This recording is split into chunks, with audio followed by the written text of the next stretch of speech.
This is Nicole Listema, and I will be conducting your weekly weather briefing from the National Weather Service in Atlanta for Thursday, April 1st, 2021. I do have a couple of things to talk about today. We'll do a quick review of the severe weather that occurred for the past week. We'll talk about the current forecast and for the forecast in the next 7 days and any potential hazards that will occur for the end of the week into the weekend. First, we're going to talk about the severe storms that occurred on March 25th and 26th. We had 3 confirmed tornadoes. The strongest tornado moved across Franklin, Coweta, and Fayette counties. We also had 2 tornadoes in Bartow County, and then we had a very strong downburst in Polk County and Cedartown. In addition to the tornadoes, we also had widespread flash flooding. The Cedartown downburst was a very strong one. We used the same methodology as determining tornado wind speeds to determine the wind speeds associated with the downburst. There were 2 actually that occurred in Cedartown, one on the south side, which was the strongest, with estimated winds of about 105 miles an hour. And then there was a smaller secondary downburst kind of east of the downtown area.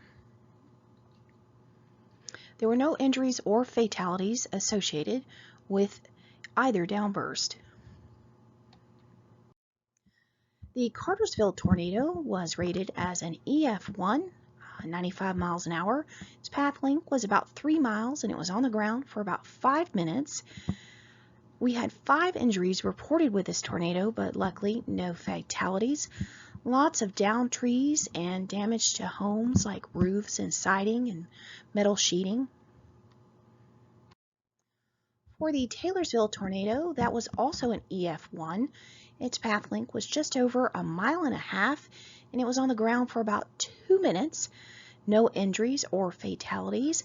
Lots of widespread snapped and downed trees, and some damage to some equipment, farmland equipment, were reported. The strongest tornado, of course, touched down in Heard County, moved across central Coweta and into Fayette County and dissipated just north of Peachtree City. This tornado was rated an EF4 with estimated 170 mile an hour winds. This was a long track tornado with a path length of about 39 miles. It was on the ground for about an hour.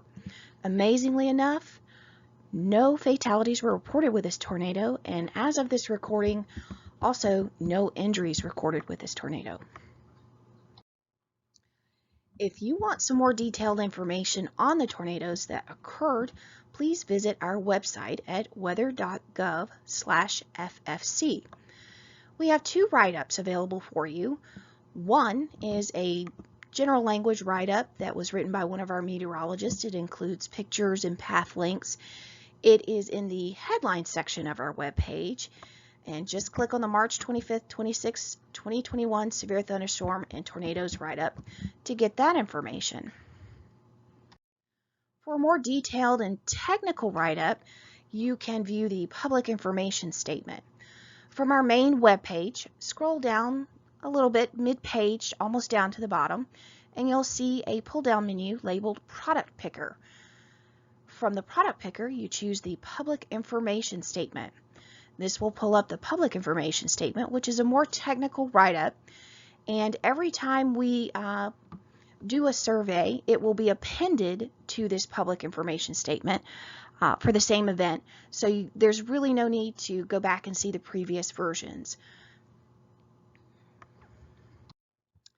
In addition to the tornadoes, like I said, we had some widespread flash flooding across northern Georgia. On average, 2 to 4 inches of rain fell within a flash flood watch, but we did have some locally higher amounts of 6 inches plus that fell in a swath from about Floyd, Polk counties all the way northeast into Towns County.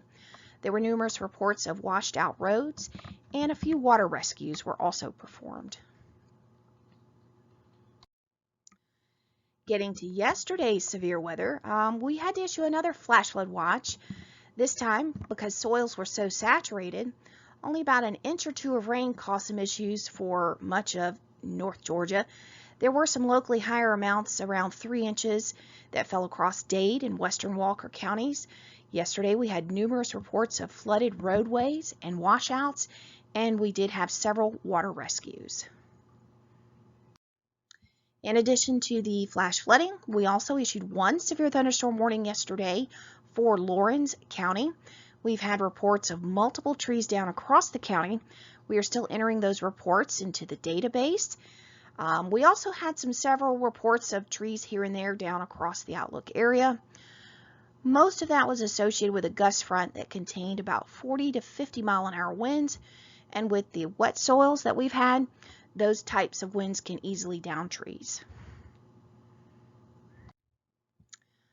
Luckily, the current conditions, we have high pressure in place across much of the southeast U.S. with yesterday's front across the central Florida peninsula.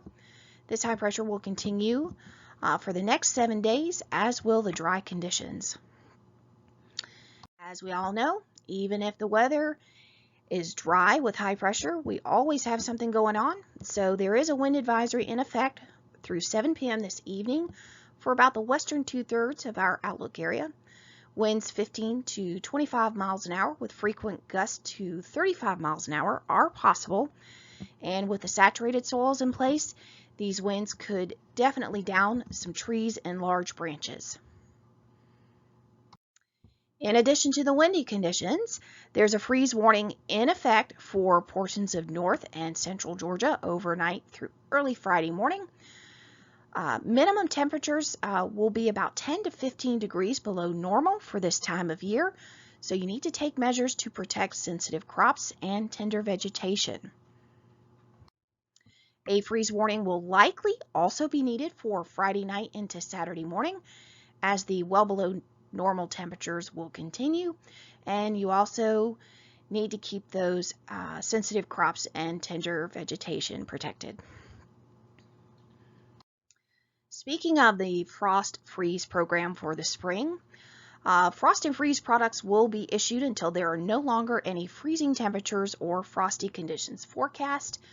The season has already begun for much of our Outlook area, except for the far northeast Georgia mountains, but that season will begin on April 15th.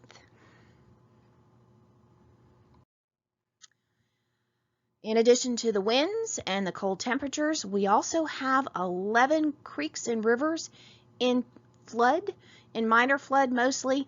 They should begin to recede over the next several days as conditions remain dry through the next week. So to recap, spring has definitely sprung. So is severe weather season and frost and freeze season. But luckily for the next week, high pressure and dry conditions will continue, and the rivers and creeks will continue to recede. Thanks very much, and if you have any questions, please do not hesitate to contact us.